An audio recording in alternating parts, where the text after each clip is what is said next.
Hi friends, welcome to Tamils vlog. நம்ம சேனலை subscribe பண்ணாதவங்க சப்ஸ்கிரைப் பண்ணிவிட்டு வீடியோ பாருங்கள். வாங்க வீடியோக்குள்ளே போகலாம். நம்ம இன்றைக்கி பார்க்க போகிற திருக்குறள் என்ன அப்படின்னா, வினைத்திட்பம் அப்படிங்கிற அதிகாரத்தில் இருந்து ஒரு குறள் எடுத்துருக்குறோமுங்க. அது என்ன அப்படின்னு பார்த்தீங்கன்னா, உருவு கண்டு எல்லாமே வேண்டும் உருள் பெருந்தேர்க்கு அச்சாணி அன்னார் உடைத்து அப்படிங்கிற குறள் தானுங்க. இந்த குறளினுடைய பொருள் பார்த்திங்கன்னா, எதையுமே நம்ம உருவத்தை பார்த்து நம்ம எந்த ஒரு மதிப்பீடும் செய்யக்கூடாது அப்படின்னு திருவள்ளுவர் சொல்கிறாருங்க. அதாவது பெரிய தேர், அழகான கோயிலில் பெரிய தேர் பார்த்துருப்போம். அந்த தேர் உருண்டு ஓடுறதுக்கு எது உறுதுணையாக இருக்குதுன்னு பார்த்திங்கன்னா, ஒரு சிறிய அச்சாணி தான் அதுக்கு துணையாக இருக்குதுன்னு சொல்கிறாங்க. அப்படிப்பட்ட அந்த அச்சாணி அப்படிங்கிற மாதிரி சிறியவர்கள் கூட பெரிய செயல்களை செய்வதுண்டு அப்படின்னு சொல்கிறாங்க. அதனால் நம்ம என்ன செய்யணும் அப்படின்னா, யாருடைய தோற்றத்தையும் வைத்து, அதாவது வெளி தோற்றத்தை வைத்து இவர்கள் சரியானவர்கள் இவர்கள் தவறானவர்கள் அப்படிங்கிற எந்த ஒரு முடிவும் நம்ம எடுத்துட முடியாதுங்க.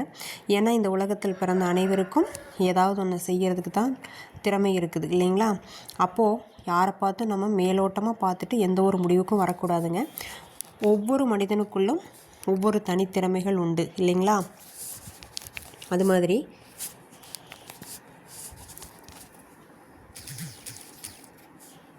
யாரையும் குறைவாக நம்ம எடை போட்டு பேசிடக்கூடாது அப்படின்னு சொல்லி நான் சொல்லிங்க, திருவள்ளுவர் சொல்லியிருக்கிறாரு. அதுபோல் நம்ம எல்லாருமே என்ன செய்யலாம் அப்படின்னா, இனிமேல் யாருடைய தோற்றத்தையும் வைத்து எந்த ஒரு தவறான மதிப்பீடும் செய்யாமல் அவரவர்களுக்கென்று இருக்கக்கூடிய திறமையின் வெளிப்பாட்டை பார்த்து நம்ம மதிப்பீடு செய்யலாம் அப்படின்னு சொல்லி திருவள்ளுவர் சொல்லியிருக்கிறாங்க. வாங்க நம்ம அடுத்தது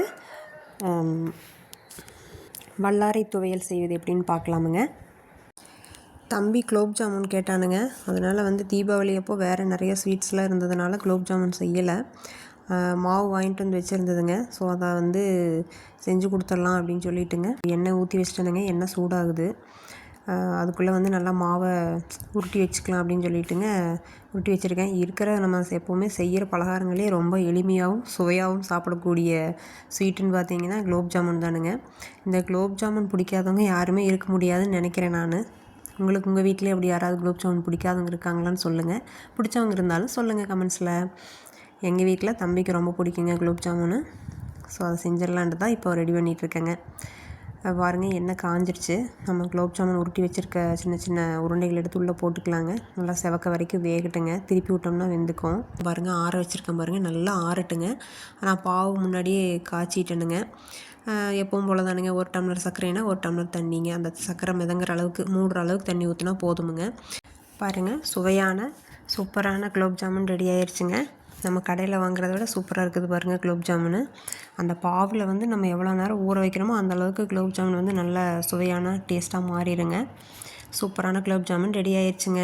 நம்ம அடுத்தது வல்லாரைக்கீரை துவையல் செய்கிறத பற்றி பார்க்கலாங்க. பாருங்கள், பச்சை பசேன்னு இருக்குது பாருங்கள். இது நாட்டு வல்லாரைக்கீரைங்க. எங்கள் வீட்டில் இருக்குதுங்க. நம்ம எல்லாருமே அவங்கவுங்க தோட்டத்தில் கொஞ்சம் கொஞ்சம் வீட்டில் இடம் இருந்துச்சுன்னா நம்ம இதை வளர்த்துக்கலாங்க. இந்த வல்லாரைக்கீரை நம்ம ஈவினிங் எப்போவுமே இட்லி, தோசை, சப்பாத்தி எது செஞ்சோம்னாலும் தொட்டுக்கிறது என்ன செய்யலாம் அப்படின்னு சொல்லி எல்லாத்தோட லேடிஸோட மைண்டில் ஓடிக்கிட்டு தான் இருக்கும். ஈவினிங் போய் என்ன செய்யணும் அப்படின்னு. நார்மலாக நம்ம எப்போவுமே செய்கிறத விட்டுட்டு இந்த மாதிரி கீரைகள்லாம் கிடைக்கிறப்போ நம்ம அதை யூஸ் பண்ணிக்கலாங்க. வேணுங்கிறப்பறம் பொடியாக கூட செஞ்சு வச்சுக்கிறாங்க. இப்போ எல்லாருமே இதை வல்லாரைக்கீரை பொடியை செஞ்சு வச்சுக்கிறாங்க. கூட நெய்யோ அல்லது தேங்காயோ ஊற்றி சாப்பிட்ற மாதிரி பண்ணிக்கிறாங்க. வாங்க நம்ம இந்த வல்லாரைக்கீரைகளை பறிச்சுக்கலாங்க. நல்லா ஃப்ரெஷ்ஷாக இருக்குது. பறித்து எடுத்துகிட்டு போய் தண்ணியில் அலசி க்ளீன் பண்ணி வச்சுக்கலாங்க துவையல் செய்கிறதுக்கு. இந்த வல்லாரைக்கீரையில் பார்த்திங்கன்னா, இதை நம்ம ஈஸியாக ஒரு செடி வச்சு விட்டோன்னா நிறைய படர்ந்து வந்துடுங்க. ஆனால் அது விவசாயிகளுக்கு பார்த்திங்கன்னா பெரிய ட்ராபேக், கஷ்டப்படுத்திடுங்க. ஏன்னா அப்படியே ஃபுல்லாக நம்ம வச்ச இடத்துலேருந்து ஃபுல்லாக வேர் பிடிச்சி ஃபுல்லாக படர்ந்து வந்துடுங்க. நம்ம வேணுங்கிற அளவுக்கு வச்சுட்டு அடிக்கடி அதை சுத்தம் பண்ணிக்கிட்டே இருக்கணுங்க. இல்லைன்னா ரொம்ப படர்ந்து அந்த இடமே ஃபுல்லாக ஆக்கிரமிப்பு பண்ணிடும்னு வச்சுக்கோங்களேன். வாங்க நம்ம போய் துவையல் எப்படி செய்யலாம்னு சொல்லி பார்க்கலாம். பாருங்கள், ஈவினிங் ரொட்டீனுங்க இது. நான் ஒரு அருமையான காட்சியை பார்த்தேனுங்க. அதை உங்களுக்கும் காட்டலான்னு சொல்லிவிட்டு என்னால் முடிஞ்ச வரைக்கும் ஃபோக்கஸ் பண்ணி எடுத்திருக்கேன். பாருங்கள், அங்கே ஒரு ஆரஞ்சு வித் ரெட் கலரில் ஒரு ரவுண்ட் ஷேப் தெரியுதுங்களா? அது என்னென்னு பார்த்து கண்டுபிடிச்சிங்களா எல்லோரும்? சூரியன் தானுங்க தெரியுது. அந்த சூரியன் அப்படியே ஃபுல்லாக ரவுண்ட் ஷேப்பில் ரொம்ப ரொம்ப ரொம்ப அழகாக இருந்துச்சுங்க பார்க்குறதுக்கு.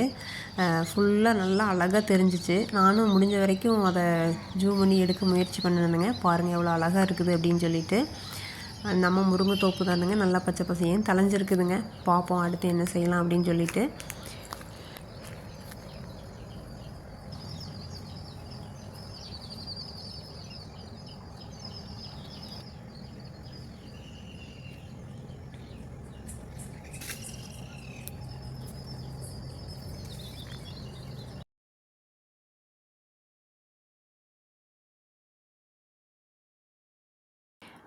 இந்த துவையலுக்கு தேவையான பொருள் அப்படின்னு பார்த்தீங்கன்னா சின்ன வெங்காயம், வரமிளகாய் எல்லாம் எடுத்து வச்சுருக்கேன் பாருங்கள். சின்ன வெங்காயம், வரமிளகாய், வல்லாரக்கீரைங்க, 4 கொத்து கருவேப்பிலைங்க, தேங்காய், உப்பு, புளிங்க, எண்ணெய் வேணுமுங்க. கடைசியில் வந்து மல்லி சீரகம் கொஞ்சம் போட்டுக்கிட்டால் வாசமாக இருக்குமுங்க.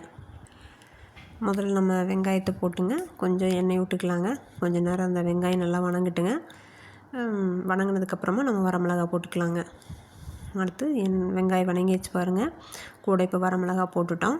அது வணங்கினதுக்கப்புறம் அடுத்தது வந்து நம்ம இந்த வல்லாரக்கீரையை போடுறோங்க. கருவேப்பிலை 4 இனுக்கு கருவேப்பிலை போட்டிருக்கிறேனுங்க நான். இந்த கருவேப்பிலை வந்து 1 இனுக்கு போட்டாலும் சரி, நீங்கள் 4-5 இனுக்கு சேர்த்தி போட்டுக்கிட்டாலும் ஒன்றும் தப்பு இல்லைங்க, நல்லாயிருக்கும். ரெண்டுமே வந்து காம்பினேஷன் நல்லா தான் இருக்குமுங்க. நான் ஒரு 4-5 இனுக்கு போட்டிருக்கேங்க கருவேப்பிலை. போட்டுட்டு திரும்ப வல்லாரக்கீரையும் உள்ள நம்ம ஆட் பண்ணிக்கலாமுங்க. இந்த வல்லாரக்கீரையும் வந்து கொஞ்சம் நேரம் ரொம்ப நல்லா வணங்க விடணுங்க. ஏன்னா அது கொஞ்சம் தலையெல்லாம் ரொம்ப சாஃப்டாக கொஞ்சம் தடிமனாக இருக்குது இல்லைங்களா, அந்த இலை வந்து வல்லாரக்கீரையினுடைய இலை. அதனால் நல்லா வணங்கணுங்க. அப்போ தான் சட்னி வந்து நல்லா டேஸ்ட்டாக இருக்கும்.